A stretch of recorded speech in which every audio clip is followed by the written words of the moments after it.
Oh yes, nkwaniriza nenkobaza okubanga otwegasseko olunaku olwaleero gyesinzira okubeera ng'otulaba mwebale nnyo mwebale ddala bagiyita Lugomvizi show gyesinzira okutulaba abali munda mu ggwanga erya Uganda nammwe abali wabweru wa Uganda abali mu mawanga ag'enjawulo nyongera okubeebaza n'okubasiima nti mwebale nnyo mwebale ddala olw'okwagala okutambula n'okumanya si lwakuba nti waliwo ebipya naye ebiseera ebisinga twetaaga kuza okusibwa emirundi mingi tukola ensobi emirundi mingi tuwaba si lwakuba tuba tetumanyi makubo matuufu naye oluusi tuba tuwubisiddwa ne tulowooza nti oba oliawo n'ekkubo lye tukutte nalyo ttuufu tugenda okumaliriza nga tuwabula dda naye ekibuuzo ekiriwo nti ogenza okuzuula nti wabula ozudde wakatambulako kilometers meka oyinza ogenda okuzuula nti wabula dda ng'obulidde mu kilometers nga 2 n'ozuula nti enkubo ndabika nkutte kyamu naye tewali kisoomooza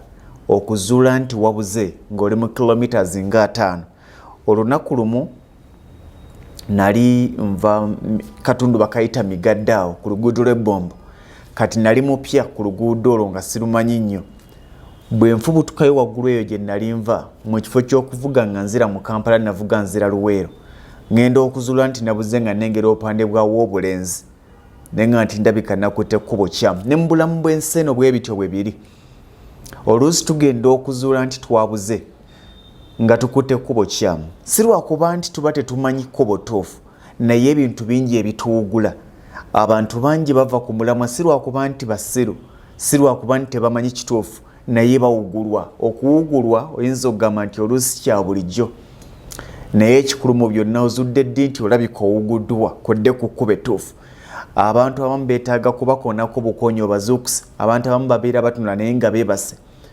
tewali kyabulaba okuba ng'otunula naye nga obwongo bwebase kwe kusoomozebwa okukyasinze olunaku olwaleero mu Lugomvizi show tugenda kutunulira obulamu obwa bulijjo eggulo nabadde nva e Masaka eyo okutwala akawala kange ku ssomero nayingidde ekikeerezo olw'okuba nti nabadde mu katundu nensooka mbuuza ku beewaffe ab'ebusubi kyamaganda abaawa ne ndyoka nkomawo nabadde nzijja nayingidde ekibuga ssaawa zaabadde nga 7 awo naye nazze mpuliriza CBS FM Manduso 89.2 kwabaddeko programu ya abaliko understand eya Dictator Mark muganda wange era emirundi mingi nze ngamba nnyo abo balowooza nti programu z'ennyimba temuli biyigiriza nti baawabadda ezo programu zirimu ebiyigiriza yabadde akuba top 10 countdown najja ng'azikuba nga muwuliriza Dictator Mark naye ennyimba zino naziggyemu ekintu kimu ennyimba zaabadde 3 ze nasinze okukwata oba okusaakesera kuliko emu yabadde namba 4 oluyimba lwa Sango olwa Eddy Kenzo bwe mbaseerabidde nali wandiise wano Sango yes Eddy Kenzo n'omukyalo oyo lwabadde ku namba 4 namba 2 lwabadde luyimba lwa Simanyi olwa Miseach Ssemakula namba 1 lwabadde luyimba lwa Pallaso oluyimba lwa Nalonda ne Mala bwe nawuliriza ennyimba zino nazzeeyo emabega nenzijukira abakulu bano bonna gye bavudde ne ŋŋamba nti Mukama w'amaanyi buli muntu asobola okutuuka gy'alaga era kyampadde ebirowoozo bingi nenzijukira we najje n'ekigambo ekigamba nti si ggwe mufu ekkubo ly'okutte ly'effu bw'onadda ku kkubo ettuufu ojja kufuuka omulamu tewali muyimbi atamanyi kuyimba tewali muntu atasobola gaggawala tewali muntu atasobola kukola kintu singa agamba nti ngenda kikola ekikulu byonna kwekkiririzaamu ekigambo buli muntu kyeyantambuliddeko mu kusookerera bakiyita nsobola buli muntu gwe weegomba yali avumeddwa buli muntu gw'olowooza nti w'amaanyi era ng'ogamba nti bwe nkula njagala kubeera ng'oyo yali ayiseeko mu mbeera gy'oyitamu ekibuuzo ky'obuusooka okwebuuza n'ekyosooka okwefumiitiriza nga tunagamba nti bwe nkula njagala kubeera ng'oyo sooka weebuuze nti nsobola okugumira olutalo okusoomoozebwa n'obuzibu byazaayitamu okutuuka waali ku lwaleero bw'oba nga tosobola kugumira kusoomoozebwa kunyigirizibwa obuzibu bwonna Hamisi Kigundu bazayita mutoli mufuuka bwobanga tosobola kusomoozebwa kugumira kusomoozebwa Sudulu Paleri yakwazayitamu tojja kumufuuka tosobola kugumira kusomoozebwa nagagga BMK byayisemu tosobola kumufuuka buli mugagga gwolaba yali ayiseeko mu kusomoozebwa naye n'agamba nti kano kaseera buseera n'akulembeza ekigambo ekigamba nti siri mufu kirabika okkubo ly'enkutte ly'effu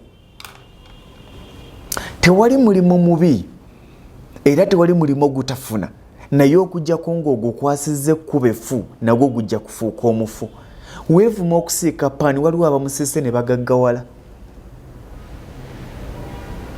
weevuma amatooke waliwo abagatunze ne bagaggawala naye era waliwo begasala si lwakuba nti okusubula amatooke kibi naye lwakuba oyo ayingidde omulimu gw'okusuubula amatooke ekkubo lyagutambulizaamu ly'effu gwo si gwe mufu okola obwakadaama si mulimu mufu kubanga waliwo ababugaggawaliddemu gw'atanagaggawalira mu bwakadaama anoonya ky'okoze mu bwakadaama nga tokiraba si obwakadaama bwe bufu ekkubo ly'obutambulizaamu ly'effu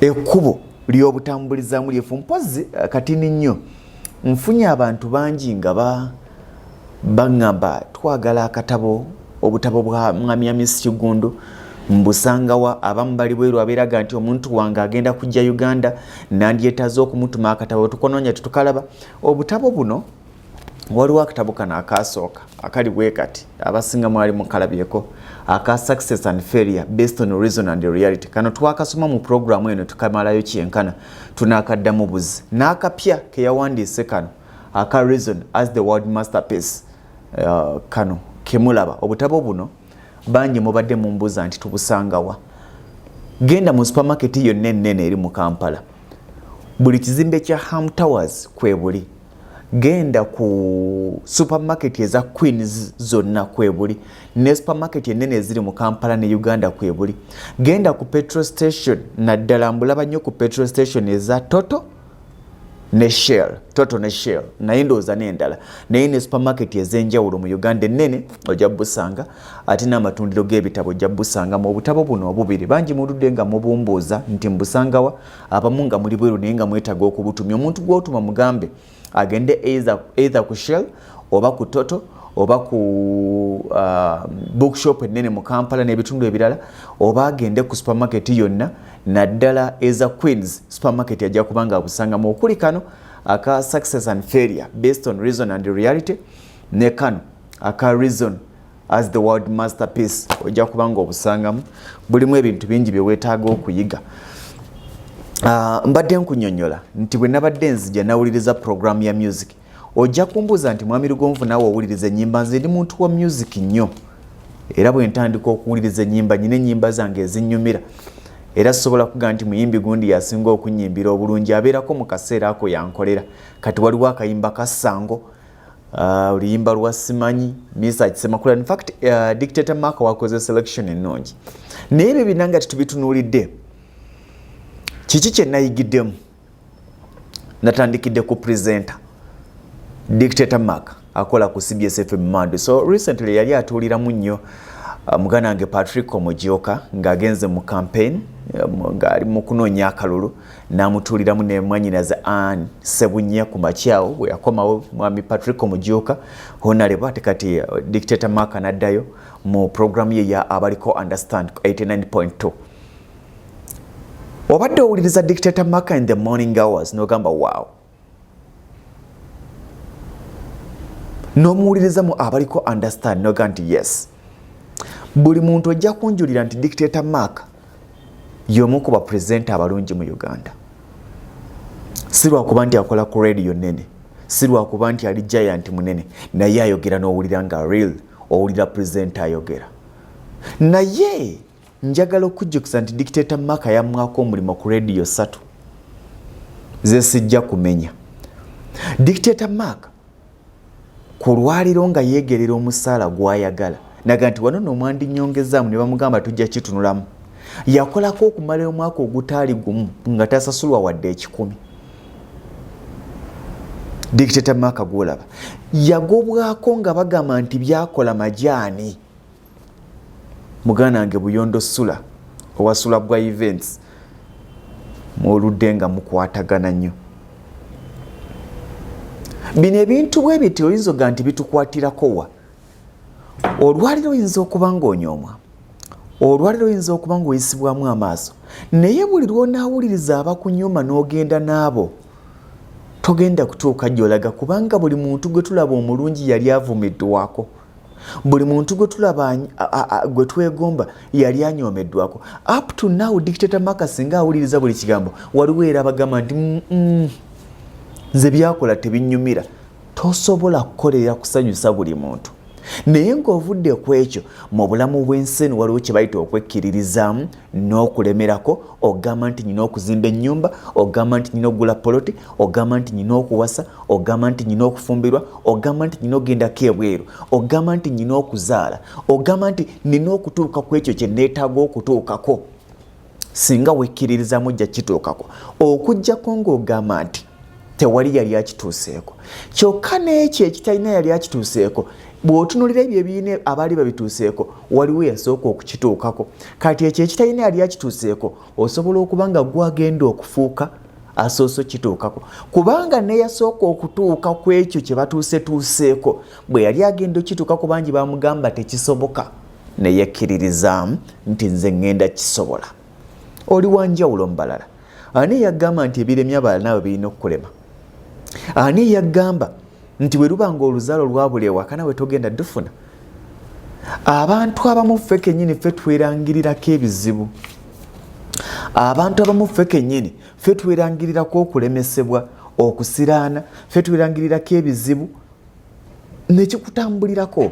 Bw'onaakeera ku makya n'okkiriza nti gwe oli mumpi, obulamu bugenda kutambula ng'olaba ng'obumpi, ng'olaba oli mumpi. Bw'onaakeera ku makya n'ogamba nti ffe tulina kubeera baavu, ogenda kukolayo akasente katono ogambe nti kano ndoza kenyina okubeera nako. Fano we tulina okukoma. Olw'okubeera omwo tewali yali aguze emmotoka, naawe moment egenda tuuka ng'ogamba nti kasita nfuna eza piki oba kasita nfuna ez'eggaali ebyange biwedde, ne bakubuuza togula emmotoka nti waffe wali olabye agigula. Beera asooka.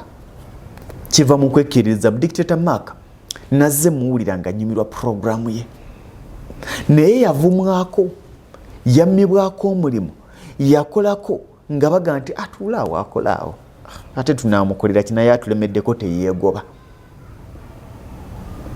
Naye ku lwaliro muganda wange bw'atuula ku radio n'owulira nga nti abaliko understand, ogamba yes, this guy is good, is among the best. Naye buli mulungi gw'olaba yali anyoomeddwako. Njagala otunuulira abantu bano. Yakubye ennyimba zaabwe, yakubye oluyimba lwa Eddy Kenzo Sango nga luli mu namba 3, eggulo nga labadde mu namba 2, olwaliro mbadde mpulira mwannyinaze Sophie Tebi nga alutadde mu Sango lubadde mu namba 4, namba 3, namba 2, lubadde mu namba 2 we mbaseerabidde Sango. Kwega mbaziratu ne mbadde muwulira nga naye alusunsula bubwe, Suna Beni taluvaako. Naye omuntu ono gw'olaba Eddy Kenzo yali abaddeko somewhere nga bagamba oyo tasobola. Yagenda ewa Didi, producer Didi okumukolera oluyimba nga balaba bagamba nti oyo aveeyo, naye n'agamba nsobola. Teyatunuulira background ye ey'okuba nti yabeerako myala, teyatunuulira background ye ey'okuba nti yasooka ng'anoonya famire ye nga tagimanyi. Yagamba njagala okufuuka kyende ku lwaleero. Bwe yakifuuka famire yatandika okumunoonya n'alaba famire ye emu ku yo. Kitegeeza nti gwe kola by'olina okukola, ebikulumya omutwe bigenda kwegonjoola byokka. Waliwo ebintu ebimu nga tebirinaako busobozi, ojja genda okwetegereza ng'abantu bangi baganda bo, naye tebaagala kukulaga nti baganda bo kubanga ojja basabiriza, gwe kola eby'eŋŋanda zijja kujja. Eddy Kenzo yali abaddeko omu ku bagamba nti tasobola. Right now he is trending. Right now is among the richest musicians we have in Uganda. Lwaki gw'olowooza nti tosobola ng'olina kitaawo n'ennyoko, olina ne baganda bo, ng'olina ne gw'okubira essimu n'agamba nti guma? Ono omusajja yali talina gwakubira essimu ng'aliwo ku lulwe, kaana kambaata, mwana wa taata. Bino ebintu bwe tubyogera si bigamba nti bigambo bugambo, naye bijje mu bigambo bisse mu reality kubanga ne bano babijja mu bigambo ne babissa mu reality y'ensonga lwaki ku lwaleero bali kye bali bekkiririzaamu ne bagamba nti abalanga basobola nange ngenda kusobola. Tunuulira Miseach Ssemakula y'omu ku bagagga abasinga mu Uganda abayimbi n'abantu ba bulijjo, naye ono gwola bulimba luze lutambulira ku namba 2 oluyimba lwa Simanyi lwe luliko ku lwaleero Miseach Ssemakula. Naye ono gwolaba yagobwako mu kibiina nga bagamba tamanyi kuyimba, kyegamya nti abantu bagenda kugoba nga bagamba tosobola, naye gwe owulira osobola. Bw'obanga owulira osobola ogenda kusobola, sigala nga wekkiririzaamu. Ve ku ebyo byonna ku lwaleero tukkiriza nti omuyimbi alina okuwangula engule za Uganda ku lwaleero ez'omuyimbi asinga bamuyita Pallaso. Bamuyita Pallaso ndowooza yeyitanga Lizard emabega eri. Olwo si ye yali omufu, ekkubo lye yali akutte lye eryali effu, n'agenda ebweru ne bigaana ne batuuka bagasimaya bamudipotinga. Si ye yali omufu, si nti yali tamanyi kuyimba, naye ekkubo lye yali akutte lye eryali effu. Ku lwaleero abantu abagamba nti Mayanja tasobola, nti Pallaso tasobola, kati bakuba ennyimba ze oba baagala tebaagala. Time is coming nga teweewalika, akwagala natakwagala ng'alina okufuna. Kati oba oyagala Pallaso oba tomwagala, bw'omaliriza sho nga tokubye oluyimba lwoba tokubye sho, akaseera kagenda kutuuka nga tokyewalika. Famire etakubuuza, eŋŋanda ezikwewala, basenga abatakwagala, bakojja abatakwagala, emikwano egyakukyawa. Time is coming ogambe nti nkoyo okwata essimu nkwatira ku ssimu nga bagamba ntwasomanga ffenna, nze mwana wa sengaawo gundi, bagenda kukwenoonyeza nga tokyewalika. Bw'onaazuula n'ova ku kkubo ekyamu n'odda ku kkubo ettoofu, si ggwe mukyamu era si ggwe mufu, ekkubo ly'effu. Weetaaga kunoonya bw'olikyusaamu kodde ku kkubo eddala. Malakayi Ecology kafo kalungi keekwate, genda owumulireyoko. Bali awo Kajjansi Kitende, owetera Kajjansi ku ttaawo n'oyingira munda awo kafo ka mulembe nnyo. Bw'onaatuukayo bajja kukulabirira bulungi, bajja kukugabirira kafo ka mulembe, kuwummuliza mu birowoozo. Balina swimming pool, balina ebisulo, ate nga n'ebyokulya bwabwe birungi, management nnungi, bawa ekitiibwa buli client agendayo. Beba Malakayi Ecology. Bwona beekwata kijja kutambula bulungi. Vibes ceremonial events ku lw'omukolo omulungi.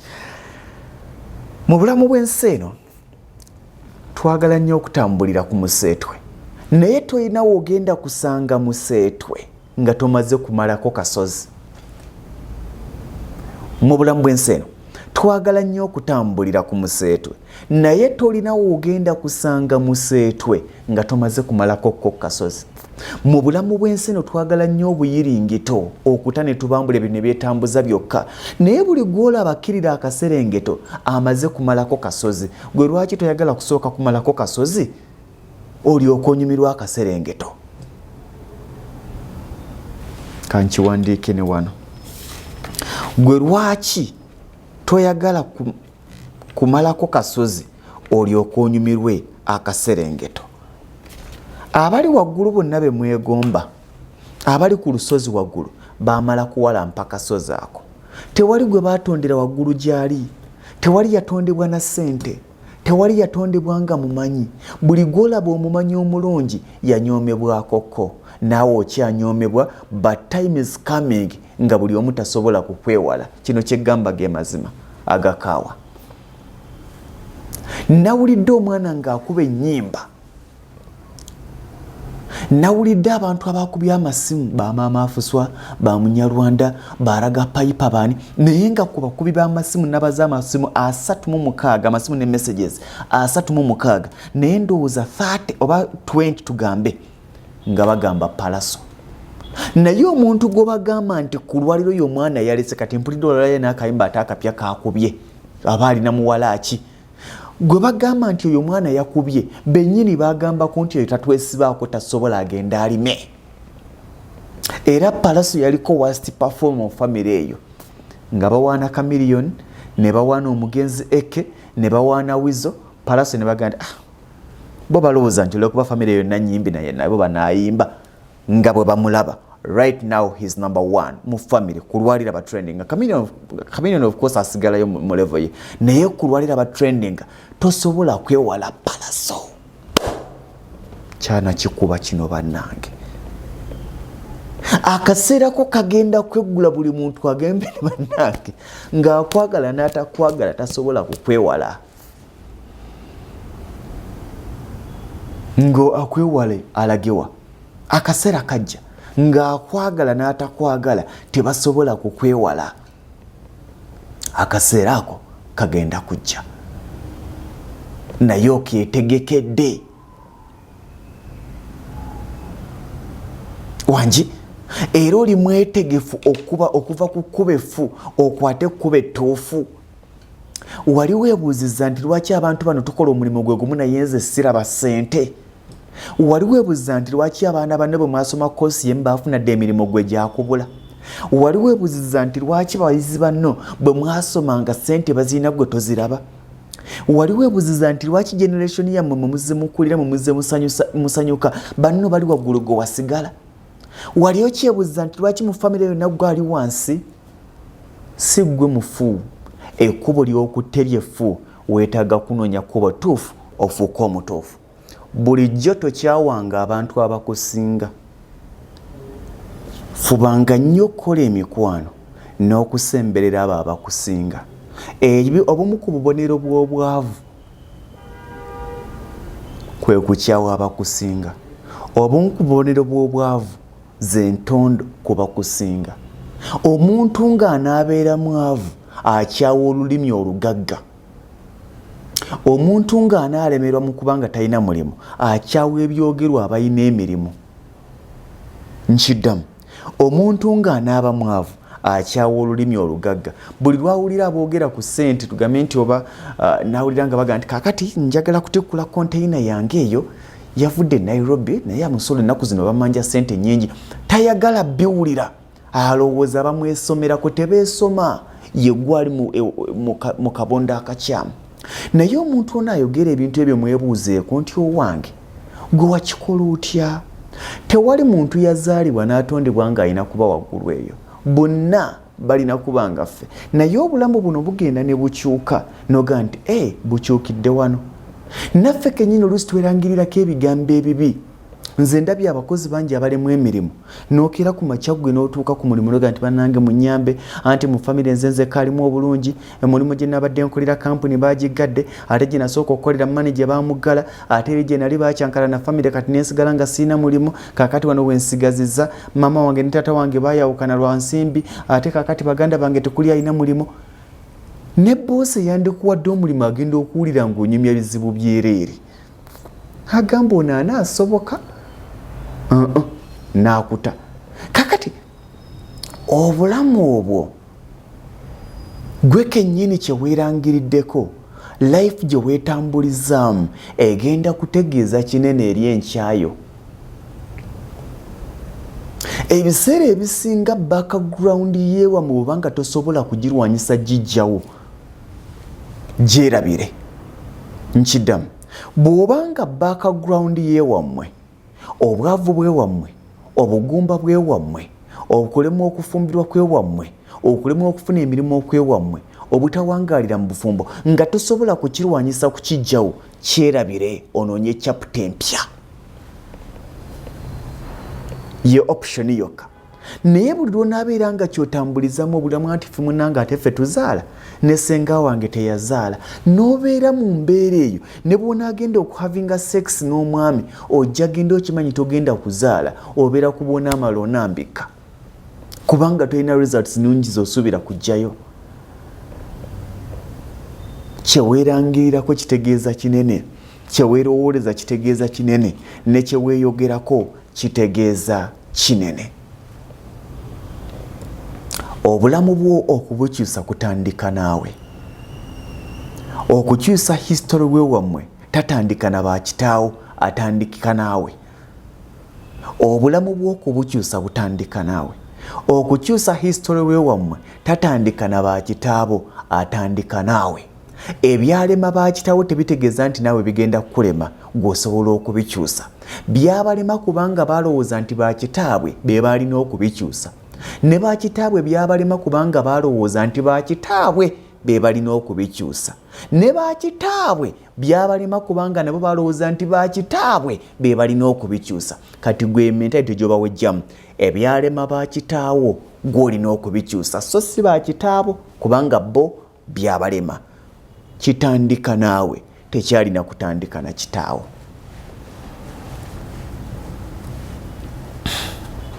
Ge mazima agakaawa.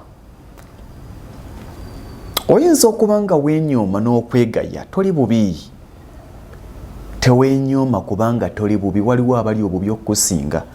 Nabadde nkola show ya muganda waffe Paul Mr. Computer, nebaza abatuweereza kasente okumuyambakoko. Waliwo omukyala yampereza emitwalo 3,200 nga n'amaziga gakulukuta. Naga nti mbadde mmanyi nze ndi obubi ennyo, naye nga waliyo abantu abali obubi. Yes, ngolowooza nti gwali obubi, ogenda kuzuula nti waliyo abali obubi okukusinga. N'ekyo tekitegeeza nti weegumye, kitegeeza nti guma, okole, ovemu eyo embeera gy'olimu. Wangi, okuzuula nti waliyo b'osinga tekikuwa lukusa, tekikuwa bbeeto, tekikuwa mirembe na muwaatwa na mwagaanya kwegumya, wabula kikuwa buvumu kuguma osobola okulwanyisa eyo embeera gy'olimu. Amaziga g'obadde okaaba g'olina okusangula, obuuze nti kaakati njagala kukwata kkubo tuufu, ndikutte ntya? Bino ebintu nabadde nvuga muwala wange nga mutwala ku ssomero, nenfuna ebirowoozo byabadde bingi. Bampadde bbiru y'essomero ng'eyingira akakadde n'omusobyo kyenkana, ebyetaago bino biri, oyingira akakadde n'omusobyo. Zaabadde nnyingi gyendi naye nga nzisobola. Wangi, zaabadde nnyingi gyendi naye nga nzisobola. Kyokka waliwo embeera nga ssente ezo si nnyingi gy'oli naye era nga tozisobola. Bwe natunuulidde budget eno ne ŋŋamba nti ebyannema n'ebyalema bazadde bange nze kambikole. Nasomeranga mu ssomero lya kasanvu lya kakaaga ng'oluusi bangoba, naye tekitegeeza nti n'omwana wange anaasomera mu kakaaga nze nnwana owange asomere mu kakadde oba ali awo neezisingawo. Bino ebintu kyenkugamba nti ebyafaayo byo bitegeeza kinene. Bw'obanga ebyafaayo byo bigagga, ng'ebyafaayo byo biwanguzi, kolerera leero oyo ebeere nga ggera, ebeere nga mpanguzi. Ebyafaayo byo bwe biba nga byavu, ebyafaayo byo nga byasiraana, kola nnyo ozookuse leero oyo ereme kubeera ng'esiraana. Tewali kibi ng'abaana okubuuza nti taata banno baakolanga nga gw'oliwa, kubanga weesikula nga ne kitaffe yali mwavu, nange nina kuba mwavu. History wa kitaawo tagenda kukola history wo, kubanga ne kitaawo bw'abanga yasibwako tekitegeeza nti naawe ogenda kusibwa. Nnyoko bw'abanga teyasobola, kitaawo bw'abanga teyasobola, oba bakitaawo nga tebaasobola kuzaala, tekitegeeza nti ogenda kuzaala abalala. Bw'obanga nnyoko ne kitaawo tebaasoma kufuna degree, tekitegeeza naawe togenda kusobola kufuna degree. Eyinza okutandikira ku ggwe. Era abaana bangi mbeera ku graduation ez'enjawulo, mbeera ku mikolo mingi okwanjula. Omwana n'agamba nti mu famire eno nze nsoose okkuba embaga, mu famire eno nze nsoose okuleeta omusajja mu bakadde, ne mmange yennyini okunsaala kaali kawundo kakubye eddirisa. Naye ne ŋŋamba nti ekyatuuka ku maama tekigenda kuntuukako. Njagala okyogere, ekikuumidde famire yammwe mu kayumba k'essubi tekigenda kutuukako ggwe. Mwokulira mu kayumba k'essubi ng'abaana, tokkiriza kukuliza baana bo mu kayumba ka ssubi. Gwe okubanga tewafuna diguri, tokkiriza mwana wo butafuna diguri. Okubanga walemererwa, tokkiriza baana bo kulemererwa. Nedda, kitaawo okubanga yalemererwa, gwe tokkiriza okulemererwa. Ewammwe tewali alina nyumba ya baatiri myufu gwaba asooka okulisaayo. Kisoboka bw'onakkiriza nti kisoboka toli mufu. Ekkubo ly'okutte ly'effu. Bw'onadda ku kkubo ettuufu ojja kulaba nti naawe oli mutuufu. Abantu bagamba nti tosobola kubanga ekkubo ly'otambulirako tolisobola. Noonya otambulire ku kkubo ly'osobola bagenda kukkiriza nti osobola. Abantu bagambanga nti Pallaso tasobola kuyimba naye ku lwayo Pallaso ye nnamba emu wa 2221 yeezuula kati akuba omuziki nga teyeewalika. Time is coming ng'akwagala n'atakwagala tasobola kukwewala. Noonya ekkubo ettuufu ogenda kufuuka omutuufu. Subscribinga YouTube channel ku Lugomvizi Show. Twongera okubanga tunyumirwa. Munzikirize mbaagalize bwagaliza akaseera akalungi.